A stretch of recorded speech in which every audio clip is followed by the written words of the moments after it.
Today, in continuation of previous video, we will learn about pollen-pistil interaction.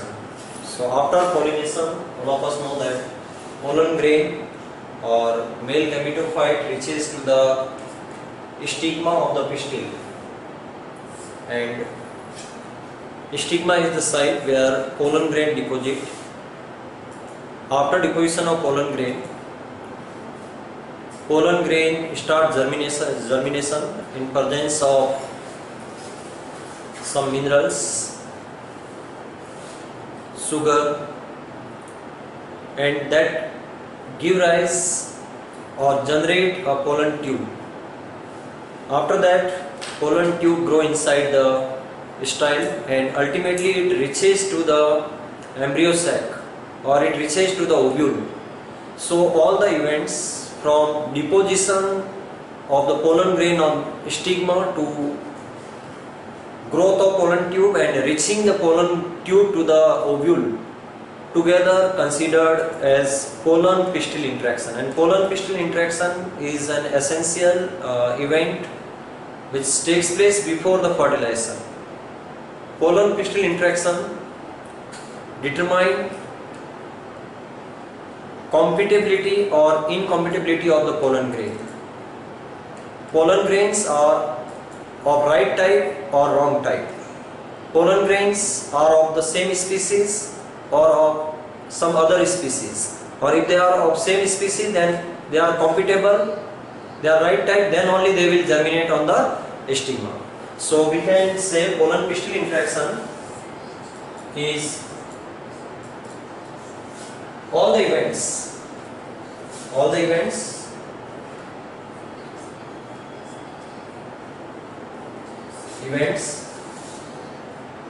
from deposition of pollen grains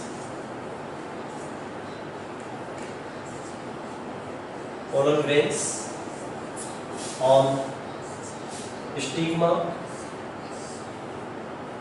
to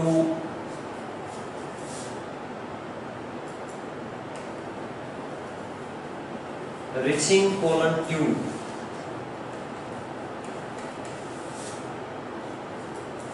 to ovule or megasporangium, together we can consider as pollen-pistil interaction. Pollen-pistil interaction is a dynamic interaction. Dynamic means here it is a dynamic interaction or is a dynamic process in which the chemical interaction start between the receptors present on the stigma and pollen grain. Receptors help in identification of compatible pollen grain. Compatible pollen grain means the pollen grain which can germinate on the stigma. Sometimes the pollen grain belong to the same species of the same plant remain failed to germinate. In that condition, all of us know that word we use for that is self incompatibility. This is called self incompatible or pollen grains. So when pollen grain is unable to germinate or remain failed to germinate on the stigma of same plant or plant belong to same species, okay, then it is called self incompatible pollen grains. Okay, and when pollen are incompatible, they will not germinate, they will not give rise to the pollen tube.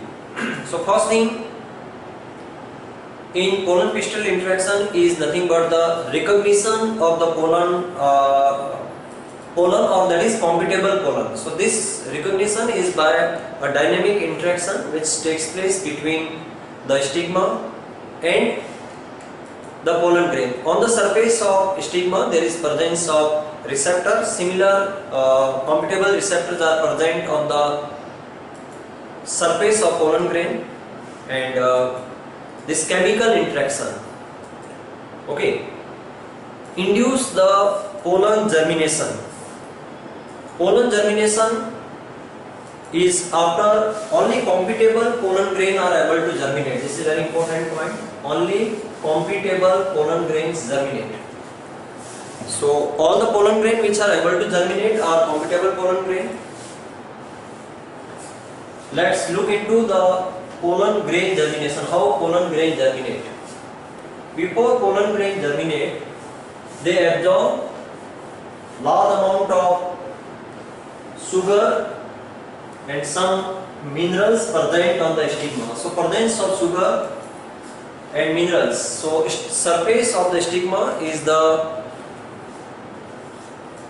site where large amount of nutrients or sugar, or it provides the favorable environment for the germination of pollen grain. So pollen grain, all of us know, generally released from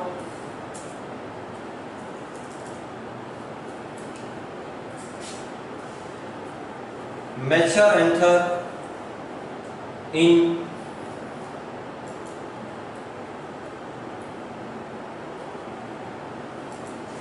two cell stage, right? So this cell is called generative cell, and another cell is called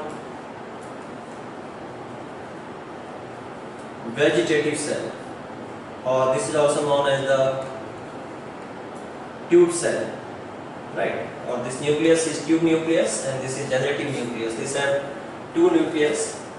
Outer surface, all of us know, is called exine, inner is called intine.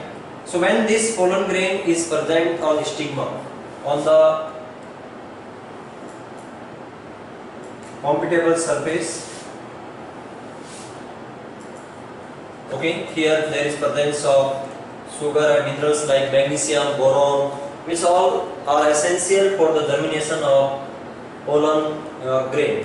It absorbs, it swell up, and due to increase in size, due to absorption of water and sugar, this intine, this is made up of pectocellulose,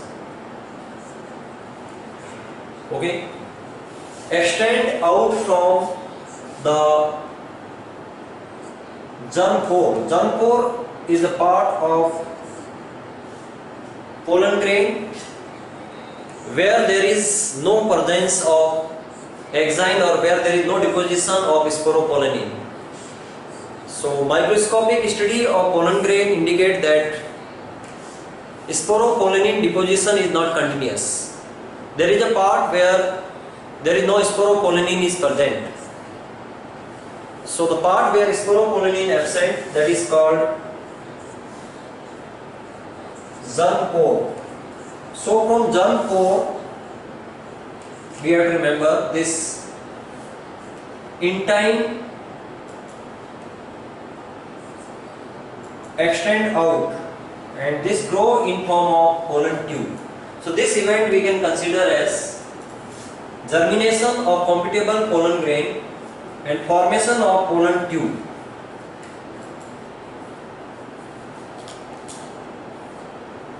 This pollen tube grow toward the ovary, toward the ovule, and this grow only toward the ovule or ovary because there is a presence of some chemicals that attract the growth of pollen tube toward the ovary, and this kind of growth is known as chemotropic growth. So this also you can remember. This type of movement is called chemotropic movement. So pollen tube growth. So the chemotropic means grow towards certain chemical, right? Now these two nucleus which are present in the cell also released into the pollen tube. They move to the pollen tube. All of us know that in case of angiosperm, generally in most of the angiosperms, pollen grains are released in two cell stages. There are presence of two nucleus, vegetative nucleus or tube nucleus and generative nucleus. Vegetative nucleus, this nucleus we can mark as the vegetative nucleus. In the pollen tube there is presence of two nucleus. So this nucleus can be considered as vegetative nucleus, or that is known as the tube nucleus. Okay, tube nucleus regulate growth of pollen tube, and later on this degenerate, this disappear. Okay, so please remember, vegetative nucleus regulate or that help in formation of pollen tube. Now when we say this is two celled, generative nucleus further divide. Generative nucleus, all of us know, in some plant pollen grain is released in three cell stage. When we say it is in the three cell stage, there is presence of two male nucleus which arise from division of generative nucleus. But in many angiosperm, generative nucleus divide after the germination of pollen grain. Once the pollen grain land on the stigma, it divides. So that generative nucleus divide and it form the two nucleus. These two nucleus are called primary male nucleus and secondary male nucleus. So please remember, this primary and secondary male nucleus are result of the division of generative nucleus.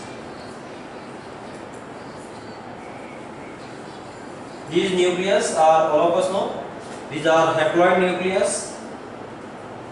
So there is formation of primary male nucleus and there is secondary male nucleus. So once pollen grain germination is over, generative nucleus divide into two male nucleus. Next point we have to remember, there will be growth of pollen tube in style. So growth of pollen tube in style takes place through the tissues of style. So they pyraceate the tissues of style. This is not hollow from inside. Okay. So pollen tube when grow, it invade the tissues of the style and it continuously grow toward the ovule or ovi. This is very important. Now this pollen tube will continuously grow, right, in the style, and along with the growth, this nucleus, primary male nucleus and secondary male nucleus also move toward the ovule. One very important point here we have to remember that this pollen tube extend from in time. This is very important. Come out from the germ core, grow in the style, and it carry two nucleus, primary male nucleus and secondary male nucleus. Ultimately, all of us know this pollen tube will enter in the ovule. To understand it, we can draw another diagram that is showing how pollen tube enter inside the. So this is, we can draw it as this is style, stigma, then here we have this style, and okay, so here many pollen grains are landed, many of them are germinate, but generally we see that only one pollen tube grow inside the, right, so grow inside the style. Here all of us know there is presence of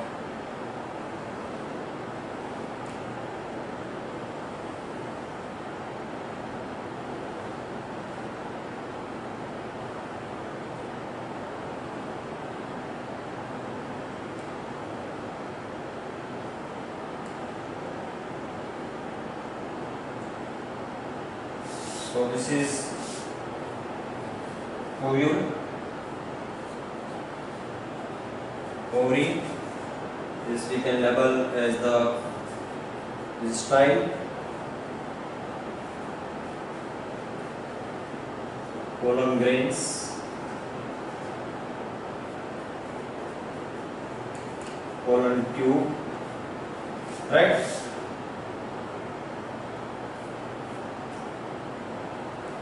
So pollen tube continuously grow, and this pollen tube carry two nucleus. Okay, these nucleus are male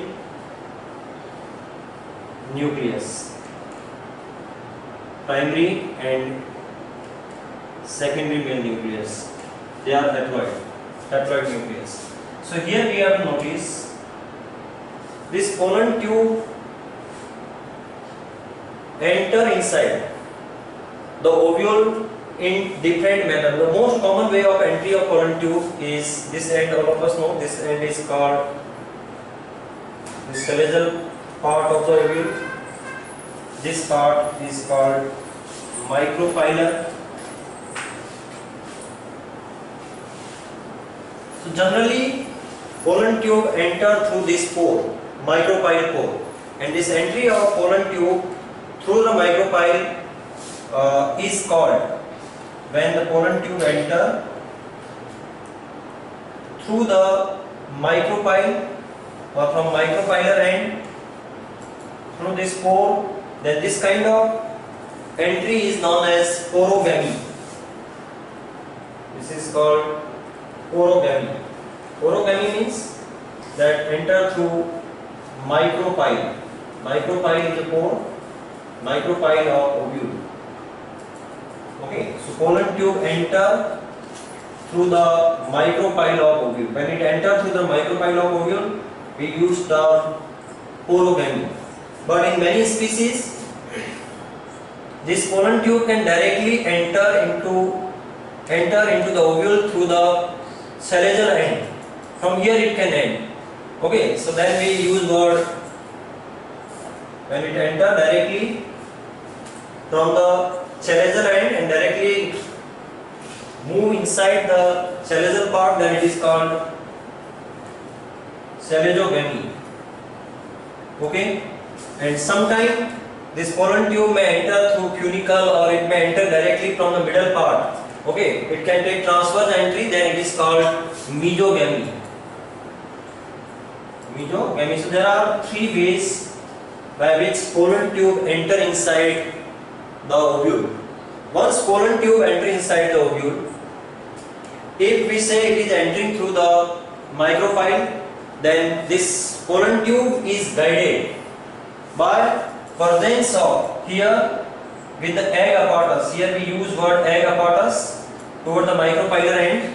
If we look into the embryo sac which is present in the ovule, here we have egg cell. Along with this there are two cells called synergids. The middle cell is central cell having two haploid nucleus. Okay, so this end is salazar end and this is micropylar end, right? So along with this there is presence of finger-like growth or projections. Okay, these are called filiform apparatus. This is very important. This with the egg apparatus there is presence of some vegetative structures which grows. These are called filiform apparatus. This filiform apparatus help in this guide pollen tube to enter in embryo sac. Okay, so one more term we can remember with the egg apparatus. This together, filiform apparatus, synergids. These cells are called synergids. This is egg cell Okay. So egg cell, synergids, filiform apparatus, these together make the egg apparatus, and filiform apparatus guide the pollen tube to enter inside the embryo sac. One more thing we have to remember: when pollen tube enter and release its primary male nucleus and secondary male nucleus in the embryo sac, generally pollen tube invade one of the, or it move through one of the synergid cell, and primary male nucleus is released in the egg apparatus. Primary male nucleus fuse with the egg cell and lead to formation of zygote, and secondary male nucleus is released there in the central cell, and that lead to triple fusion, and likewise the pollination get over. And in next video we will cover how the double fertilization takes place in angiosperm. Thank you.